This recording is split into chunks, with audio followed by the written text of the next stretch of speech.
right, well, welcome everybody. I'm Jonna, Managing Director of Kaleidoscope Marketing and Events, and my co-host today is Leonie, Director of Article Writers Australia. Thank you for joining us today for building a thought leadership content program. Before we dive in, just those housekeeping notes. The session is being recorded. Both the recording and the slides will be sent to you tomorrow or Friday with those via email. To ensure a smooth experience for everybody, all attendees have been muted, but we encourage you to engage with us either through the chat or the Q&A options up at the top of your screen. We will wait until the end, though, to address any of the questions and get through as many as we can then. Okay, so today we're going to cover 6 key areas that revolve around thought leadership. First, we're going to walk you through how to build a thought leadership workflow. Next, we're going to talk about taking the headache out of getting insights from time poor or hesitant experts that you have on your team. Then we're going to look at navigating executive approvals and keeping the stakeholder input aligned to your brand messaging. We'll also talk about keeping your program on track long term. And then, of course, getting the most from your content so it continues to boost our ROI long term. And finally, the metrics to prove that your thought leadership programs are making an impact. But before we jump into the content, I'm going to kick off with our first poll of the day. So let me get this live for everybody. And feel free, again, if you have thoughts, questions, just comments, please feel free to put those into our chat box. All right, first poll. Where are you at right now in terms of developing your thought leadership content? Do you do it or you don't? I'm sorry, you don't do it, but you need to. We do it, but in an ad hoc kind of way. We're trying, but it's a nightmare to organize. Or we're doing it and we think we're getting it right. So if you could go ahead and submit your choice now.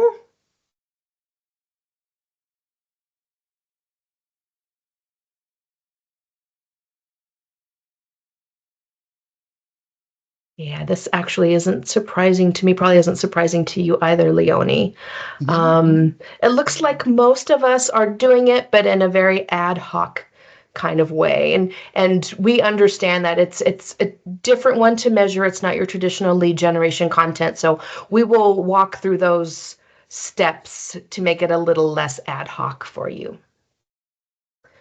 Okay, so Leonie, I'm going to go ahead and hand it over to you now to kick us off with our discussion on why thought leadership content is more valuable than ever. Hey, thank you, Jonna.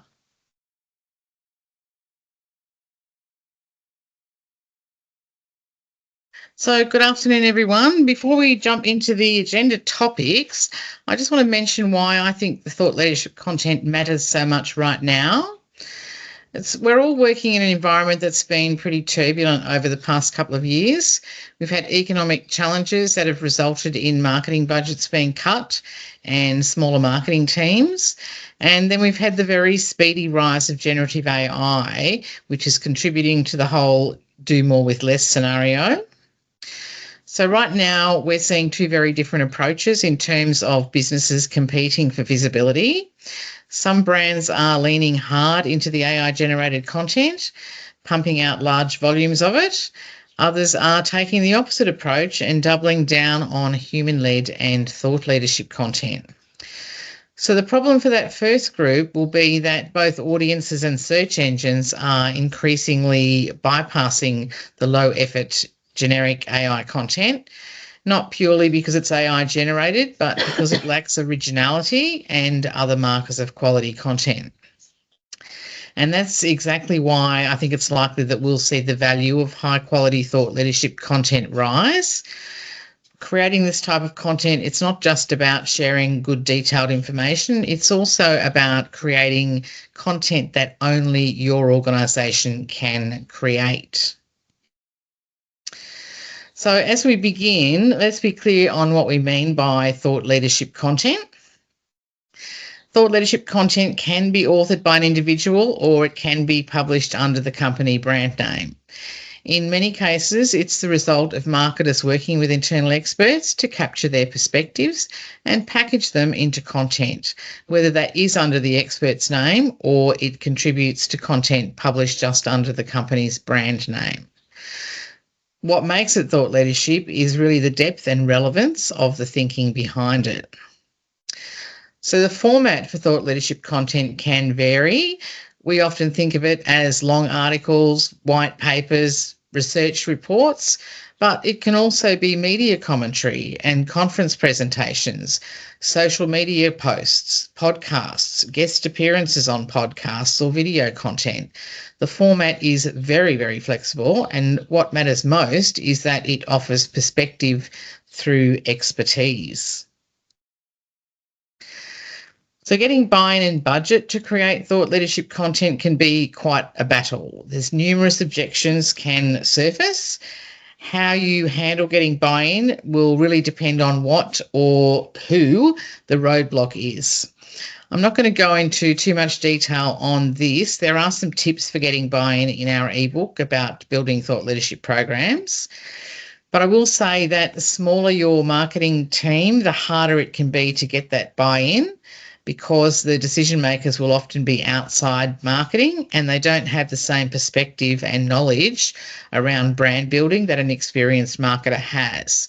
So if you're in a smaller company where that's the case, you might need to educate the decision makers on the current content landscape and the value of visibility, put forward the case for long-term value and building brand credibility, frame your arguments in terms that will resonate with the people that you're talking to, create a very clear plan that outlines what would be involved, and try your best to generate some enthusiasm and support with the in-house topic expert or executives that you hope will participate. Propose running a small pilot instead of going all in from the start. And now let's talk about creating the workflow. So one of the biggest challenges with thought leadership content is actually keeping it going, not just for a few months, but as a consistent part of your marketing. And that's where having a very practical and sustainable workflow can make all the difference.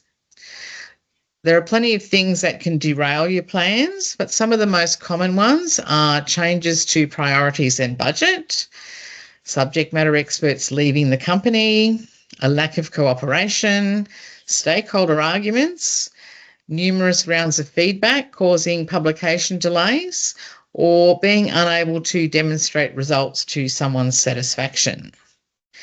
I'll go into more detail later on how to avoid some of those issues, but broadly speaking, the way to minimise the risk of things going wrong is to anticipate the issues and plan ahead to avoid them as best you can.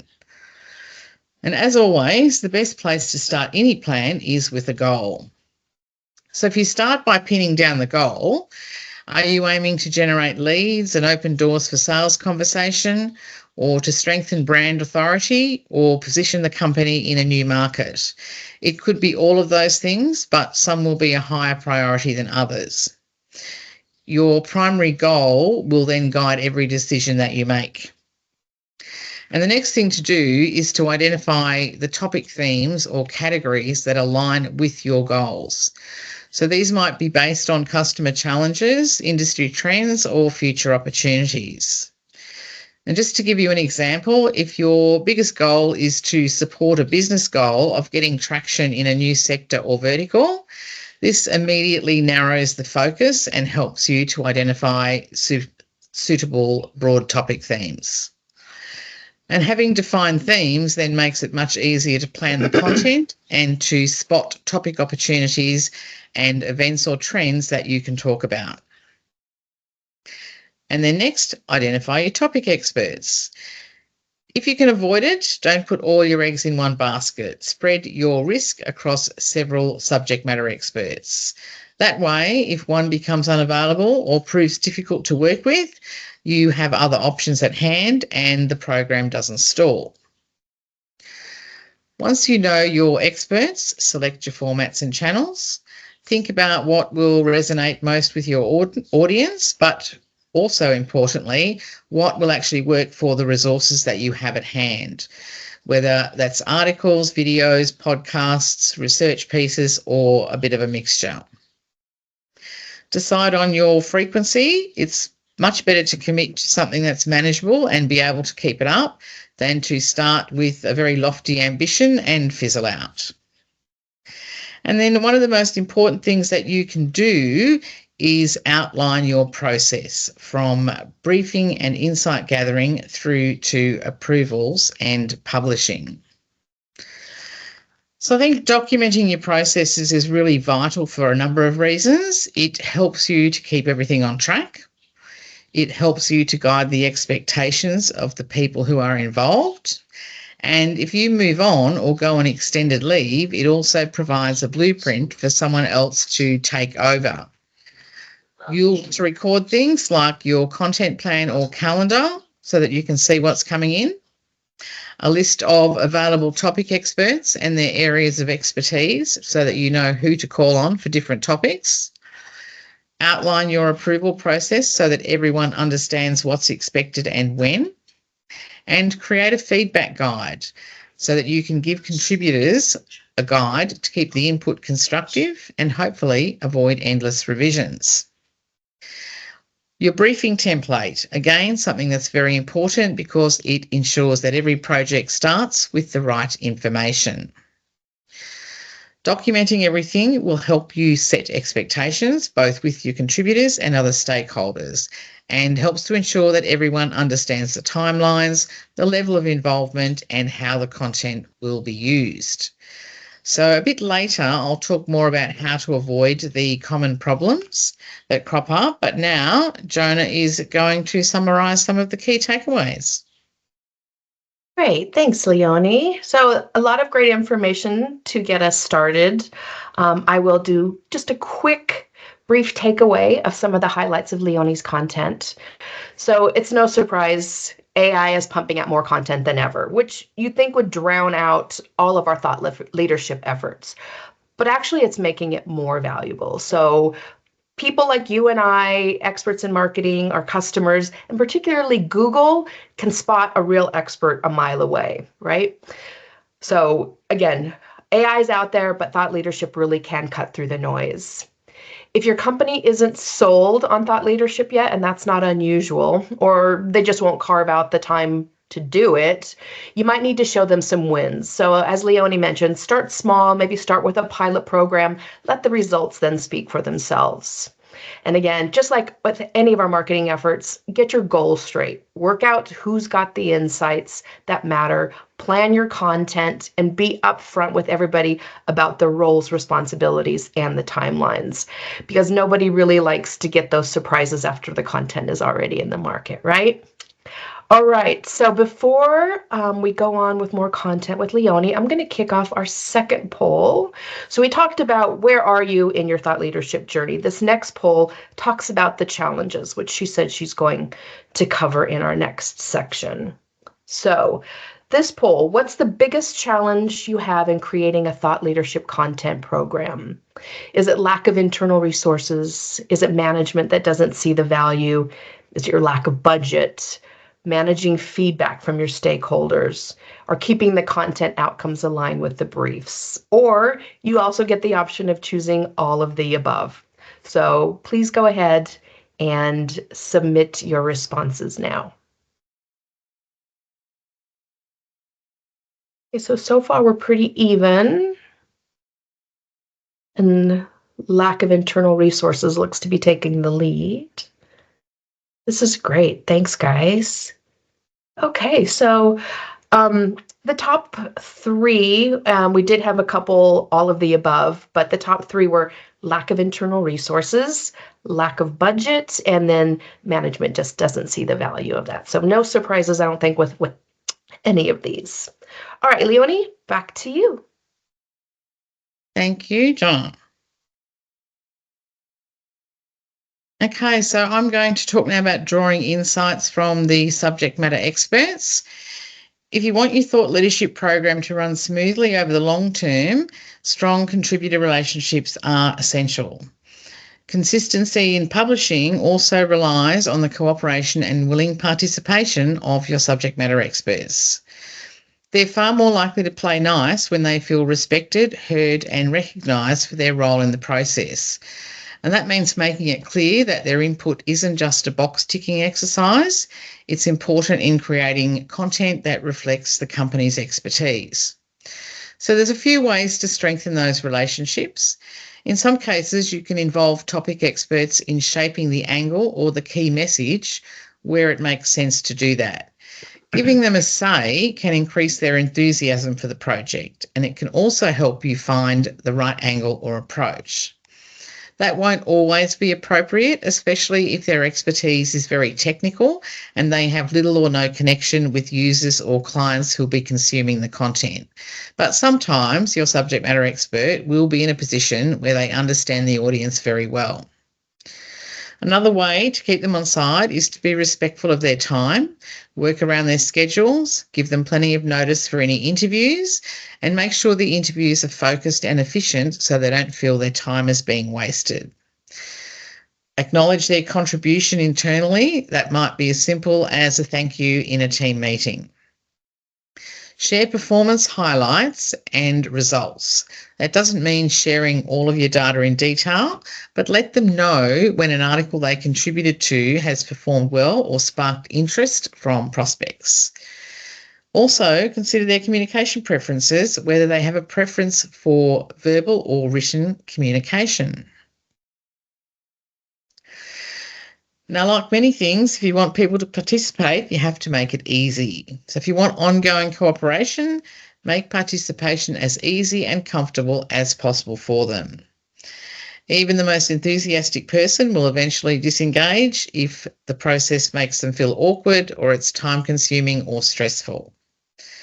So quite a big part of that is recognising that people have different communication preferences. Some are very comfortable speaking off the cuff. They'll happily jump on a call with a writer and share their thoughts verbally.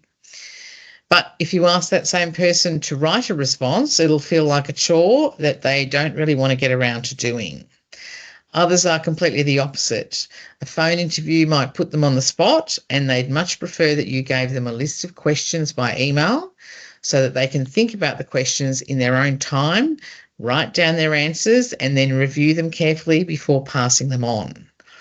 So the key point is that if you make people uncomfortable with your approach, they're more likely to avoid participating. And they don't always tell you directly that they're uncomfortable with the approach, but they might demonstrate that by delaying responses, postponing their booked interviews, or just ignoring requests altogether.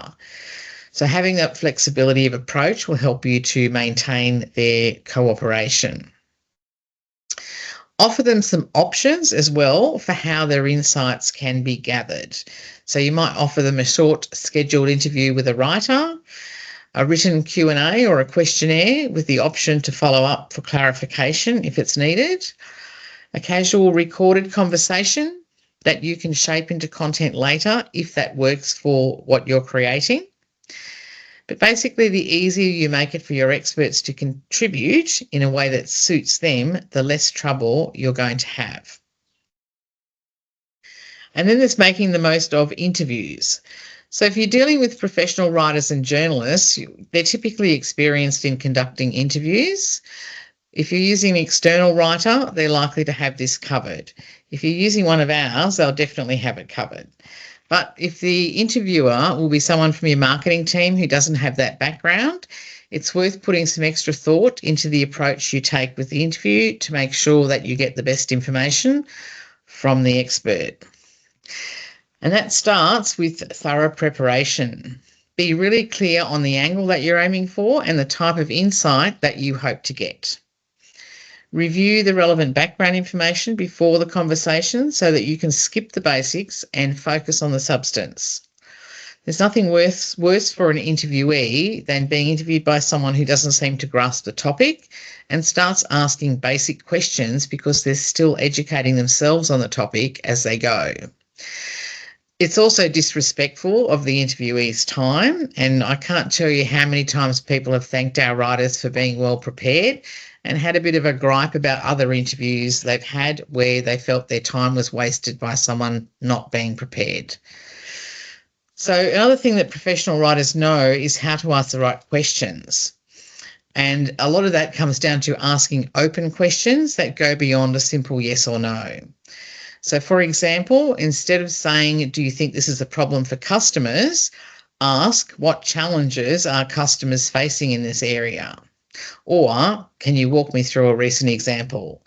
So those questions encourage detail and some stories and stronger insights. The obvious reason to ask the open questions is that if you don't, you'll end up getting a lot of very short, unhelpful answers and walking away without the information that you were looking for. Then you dig into the context by asking follow-up questions that expand on what they've said. For example, what does that mean for the industry in the next few years? And then allow them to elaborate. How could this impact the way that customers make decisions? And then allow them to elaborate. This is often where you're going to get the very best insights. So ideally, record the interview with permission and have it transcribed. If you're doing the writing, you'll be able to refer back to it as you need to. And of course, if you're interviewing internally, but having a professional writer prepare the content, they're going to need a recording of the interview and the ability to get in touch with someone for any clarifications that are needed. So now let's talk about the most frustrating thing of all with thought leadership content, navigating the feedback and approvals process. So your first draft is ready, and this is where things go pear-shaped if you haven't planned ahead to avoid or minimise the issues. What can go wrong? Some of these might sound familiar. A single stakeholder tries to push the content in a completely new direction, one that has nothing to do with your brief, the campaign, or your goal. It's about what he or she wants the article to be about. Or multiple stakeholders get involved, each with a different view on what the piece should be about, leading to conflicting and often unworkable feedback. Or your subject matter expert suddenly steps into the role of expert writer and rewrites the entire draft with more detail, which usually means it's now off topic, overloaded with jargon, and not suitable for your audience. So issues like these typically mean more rounds of amendments are needed than should be needed, and that delays the project, so your timeline goes out the window as well. And in some cases, the content might never get published at all. So I've seen these issues come up so often over the years, and fortunately for us, it's typically our client's marketing manager that has to sort it out and get things back on track. But it's really a nightmare situation for a marketing manager to get into. You can't always control your stakeholders as well as you'd like to. I've seen some projects where there's just been a massive clash of executive egos involved when it comes to reviewing content drafts, and it's been totally outside the marketing manager's control. But if you have planned with potential issues in mind and you've been careful to establish and guide expectations, you are going to prevent most of the issues. And now let's tie that in with how your planning does that. So the first thing, confirming and documenting the approvals process. When everyone knows exactly who is going to review the content and in what order, it reduces the chance of unexpected reviewers appearing with conflicting opinions. And it also gives you a bit of a reason to push back if someone outside the agreed process tries to jump in. And then minimising the number of reviewers, the fewer people who are involved, the lower the risk of competing agendas or drawn-out debates over the content's direction. A very lean review process makes it easier to keep the piece aligned with the brief and get it approved on time. And then the third thing, involving crucial stakeholders in planning decisions. If key people have already had some input on the topic, on the angle and the goals before the writing starts, they're far less likely to steer the piece off course later. That upfront involvement creates a sense of ownership of the idea, and if they feel it's partly their idea, they're less likely to start criticising it or trying to redirect it later. Having the crucial stakeholders review and approve the brief is another thing. A signed off brief is a great safety net. If someone later tries to change the direction, you can refer back to the brief and remind them that this is what was approved. And that can help keep the conversation at least tied to your original goal. So having said that, there are times when it might be appropriate to adjust the brief based on stakeholder feedback, but you don't want to be doing it too often because it usually means that the writer has to start again. So the next thing is ensuring that the topic experts understand their role. When they know their role is to provide expert insight as part of a project that has broader goals and not to write or edit something, then you reduce the risk that after reviewing the draft, they're going to hand you back a heavily rewritten version that you can't use. So you can do that in part by providing the feedback guide that I mentioned earlier for the subject matter experts. You don't really want your subject matter experts or any stakeholders for that matter to be rewriting the draft. So give them a clear guide on how to provide the feedback. Clear and relevant feedback means fewer unnecessary amendments and a faster route to approval and publication. And it's another thing that you want to make easy for them. Invite them to put notes into an email, use the comments feature to add comments to relevant sections of the document, or even dictate their feedback and provide it as a sound file. Give them options as to how to do it. When these things are in place, you won't avoid every possible drama, but you are certainly going to prevent a lot of them from happening. Something else to consider if you're dealing with a difficult subject matter expert is that some will show more respect to external writers than to a colleague from the marketing team. And I think that just comes down to their perception of the marketing role. For example, they might perceive themselves as having substantial seniority and knowledge over the person from marketing who's trying to engage with them, and that creates a bit of a power imbalance that can impact their attitude. So now we've talked about the things that can go wrong. So here's a bit of a nice little tidy summary of that. Priority shifts, usually tied to the budget. Maybe there's a new vertical or someone's shiny new idea or a new senior hire who wants to change everything, or simply budget cuts. Aim to avoid these things terminating your plan by tracking results and being able to demonstrate ROI. Be ready to adapt or expand to embrace a new vertical and new topic experts. Loss of interest or lack of SME cooperation is another risk. Stakeholders lose interest if they can't easily see results.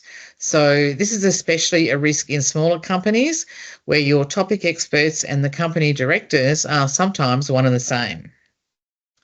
But interest and cooperation can wane if people don't get a sense that their contribution is making a difference or they can't see the content turning into revenue.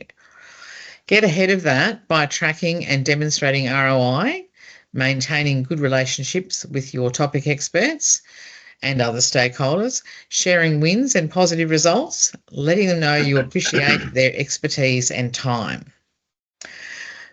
Subject matter expert unavailability is another thing that can go wrong.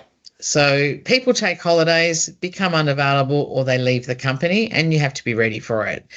Have multiple topic experts in your plan where possible so that you're not reliant on just one or two. Know their holiday schedules so that you can schedule interviews around them. And then there's trouble maintaining content quality. Content quality can drop due to stakeholder or topic expert interference or poor quality work from an internal or external writer. Avoid those issues by having very detailed briefs, feedback guidelines to keep the feedback aligned, getting input on briefs from crucial stakeholders before the writing starts, and if you have the budget, using professional writers. And I'm now going to hand over to Jonna, who's going to talk to us about measuring success. Okay. Thank you, Leonie. You have helped me with many a case study in the day, so a lot of those problems have ring true. Okay, measuring success. As we get into this last and final section, I am going to launch our third and final webinar. Since we are talking about metrics in this section, we're going to be asking our attendees how they are currently tracking. So when it comes to thought leadership content, how are you measuring success?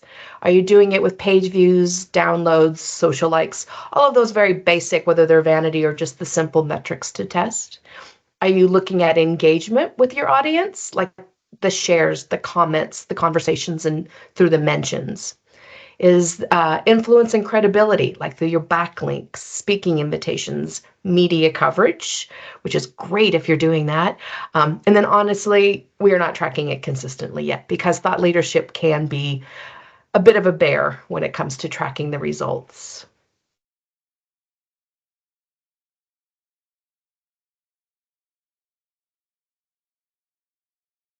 Yeah. Okay. Well, what's good is that everybody's not just using page views and those simple metrics. You acknowledge that it is different to track thought leadership content. So it looks like most of us just aren't consistent. So you're doing a little bit of everything, which makes sense. All right, so let's go into this section on measuring the success. So unlike lead gen, thought leadership is about changing perceptions and building trust over time. Now, that makes the ROI less immediate, but no less critical, right? So, as with all content, measuring thought leadership, remember to tie it to the metrics. Tie your metrics back to your goals. You don't need to make it really super overcomplicated. A simple dashboard to track things like article views. How much time are people spending on maybe your thought leader's blog, on your website? What's the scroll depth? Are they really more engaged with the content? I'm not saying don't still keep an eye on those social metrics, the shares, the comments, and the mentions from your contributors, as well as where the traffic is coming from, because those are still important. But again, you're measuring something very different than just that click that we all know and love. Are your sales teams using the content? What is the feedback that they're giving you? Is it helping them open doors to new conversations? Is it helping their deals work faster through the pipeline? Because again, thought leadership content is usually a little bit further down in the funnel. So what is their feedback on how it's making an impact for them? Is your brand appearing in more searches or gaining more visibility where it matters? Look at the quality of your leads when it comes to thought leadership, especially when it comes to those target markets that you're trying to penetrate. Don't overlook the stories and the opportunities that people are mentioning along the way, because sometimes what people might be putting in comments can really reveal the ultimate value of that particular piece of thought leadership. A few best practices here, and they tie really closely to what Leonie has already covered. Set your objectives clearly from the start. Mix your qualitative and your quantitative data, and then benchmark that growth across both. Just a pro tip, with thought leadership, it's not about proving immediate revenue. And that's one thing that I know our management sometimes will get behind, is that it's not converting quickly. It's about showing momentum and influence, which is something that can only happen over time. In that way, you're showing something a lot more strategic and lasting. Okay. So a little bit more about measurement. Keep tabs on your brand perception and your community growth. So you want to know how many followers you have, how much that's improving, but are they actually engaging and trusting your brand? So tools like a sentiment analysis, your NPS scores, and quick surveys are really good for this. They give you that real sense of how your audience feels more than just a quick reaction. Don't forget to check how you're measuring up against your competitors. This one is difficult to do. I've tried it, not much, always with great success. But keep an eye on how your content is reaching and engaging and is measuring up against what your competitors are out there saying and doing. Look at your rankings and awards as well. Those those are badges for where your brand is standing out in the market. So are you winning awards based on what impact you've had on one of your clients? The thing again about it is that it is not a short-term play. It's about steady steps. It's not taking those giant leaps. So plan on measuring over time, months, sometimes years, unfortunately, for that cumulative insight. That cumulative actually will help you build your strategy and make improvements along the way. And then again, a pro tip for this section, just don't stress yourself out with perfect attribution, because I don't think that's really possible. That might be an urban myth. Instead, focus on telling your story on how your influence is growing over time. Okay. All right. And then repurposing. This does apply to all of our content, but as it relates to thought leadership, creating that content is only half the battle, right? So to get the best return on it, you have to make sure that your content goes as far as it possibly can. Think about how you can repurpose it. Pull out interesting points, use them in your podcasts, turn it into short videos. If you've done a video case study or a thought leadership interview, cut it into little small vignettes, spread it out over time in your social media content. They're just such a powerful tool. So you want to keep reminding people and sharing little bits and see where it resonates the most. Let's see. Don't forget your sales team, because when you create it and amplify it throughout all of those channels in different formats that work for them and how they're communicating with clients and prospects, again, that just amplifies the exposure that you'll be getting. If your content is touching on something that's very timely, it's also a really good idea to use your thought leadership to pitch opinion pieces to journos and other industry associations, maybe that are looking for people to speak at their events. So look through all of your marketing channels and really find out where this content fits. Let's see. Okay, so again, the key to planning is for repurposing and sharing. Do that at the very beginning, so your efforts can multiply as time goes on and it doesn't just fade away. And there's those one-hit wonders that unfortunately don't always show the results that we like. Okay, just some takeaways as it comes to measurement. Pick the metrics that actually matter. Don't just track the clicks for the sake of it. Combine the hard data and the data from your team, that anecdotal information, and that's where you'll see that real momentum and the progress over time. Also, remember to zoom out a little bit, but you want to watch that ripple effect of your content. It's not, again, something that you're going to be doing right away, so it's going to be the long play. Engagement, credibility, business value will really tell the story of your thought leader influence. And again, don't let your content sit on a shelf. Push it out internally as well as externally. Find as many ways as possible to repurpose it so it continues to build on that ROI. Okay. All right. So, Leonie, that was a lot on the metric stuff, but why don't we go ahead and jump in to some Q&A? Thank you, Jonna. So just pop questions in the Q&A tab. I've got one coming through. So what do you do if your CEO just doesn't get it and thinks that every piece of content should be a big sales pitch? I think that really comes down to educating him or her and proving the value. So I'd pitch a small pilot program first to minimise the investment, but do enough to get some measurable results. And you can possibly give it a bit of a personal spin as well and let them know that it could be beneficial for their personal branding and to raise their profile in the industry. Okay. Question, okay. If you could only track one thing about your thought leadership content for the next 6 months, what would it be? Okay, I'm actually going to hand that one over to Jonna to answer.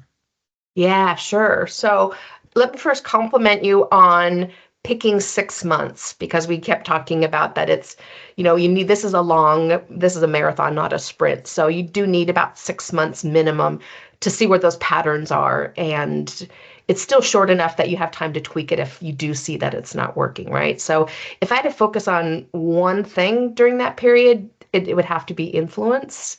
Not the likes of the page views, but whether the right people are noticing it and acting on that content. So getting invited to have my speakers at events, conversation with key industry folks, other just engagement on when you use it in a social environment. Are people making comments? Is there conversations happening there? Start there and then start laying on the engagement and some of those other metrics. Again, it's how do you see that momentum and credibility over time? And it's a combination of qualitative and quantitative tracking. Okay, we've got some more questions coming in there. Can every company find a niche to be thought leaders in, or is it too much in the market, just too much? I'm fairly confident I could say yes. Would you agree with that, Jonna? I'd have to agree 100%. Yeah, it's just a matter of, you might have to look very hard for it, but it's there.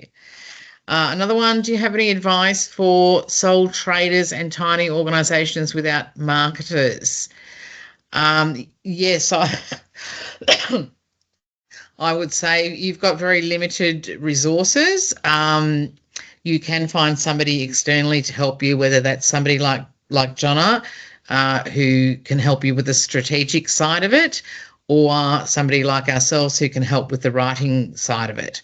So I would be looking for some resources that you can tap into. But it's definitely beneficial to do it, because a good piece of thought leadership content can go a very long way, and it can help you make good connections. So I think it's worth doing. You just have to carefully put together the resources to do it. And another one, is your... Can I add a little something to that one? Go ahead. Yeah. Yeah. So, Mary, thank you for that question. I do have a lot of small businesses as clients, and they face that where they don't have a marketer, but the brand needs to be amplified. So, arm all of your staff. So, when you look at the popular content formats, video reigns true right now. Everybody loves watching a video. So I've had clients that will just, if it's a builder, for example, those before and after pictures, somebody that's on site, somebody that's out in the field, take those personal videos and use people that are actually engaged in your products or your services. It helps tell the story and it makes it more personal. And I actually find a lot of that content performs better than something a traditional marketer person might be doing for you. So if that's an option, whether you train your people up on how to use their phone and taking videos and things like that, that can create a whole new stream of content for you. And we've got another great question here. What if your CEO is camera adverse, but your chief marketing officer wants thought leadership video? Can we use regular lower management employees for thought leadership? I would say yes, absolutely. Keep them on topics that they have the expertise in, though. But absolutely, would you agree, Jonna? Yes, and that is something. And I would have to raise my hand. I don't like being on camera for my own branding as well. That's just something that comes with time and with practice. And again, your thought leaders are just as much as your brand as your actual brand is. So giving them any kind of media training or anything like that might help improve on that comfort level of being able to get on camera and share all their expertise.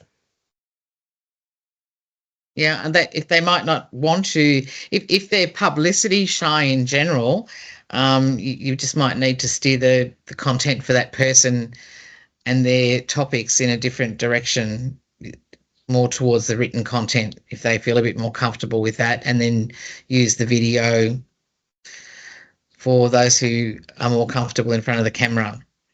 Yeah. We've actually held a training course internally for thought leaders. They were actually getting more prepared for media interviews, but you can still hit on that comfort level just with practice. Yeah. Any more No. questions, Leonie? No, I can't see any more questions there. Just real quick, if this is the first email or the first webinar that you've been on with Leonie and myself, here's a quick look at all the ways that we can support your content marketing, your copywriting, and your marketing strategies. So everything from planning to creation, we help marketers get content working harder and smarter. Otherwise, that would be the end of our session today. We really hope that this was valuable. Again, if you want to continue to talk thought leadership, book some time with us and we can try and help you get some content created, find some ways around some of the challenges that you're experiencing. Otherwise, we look forward to seeing you at our case studies webinar.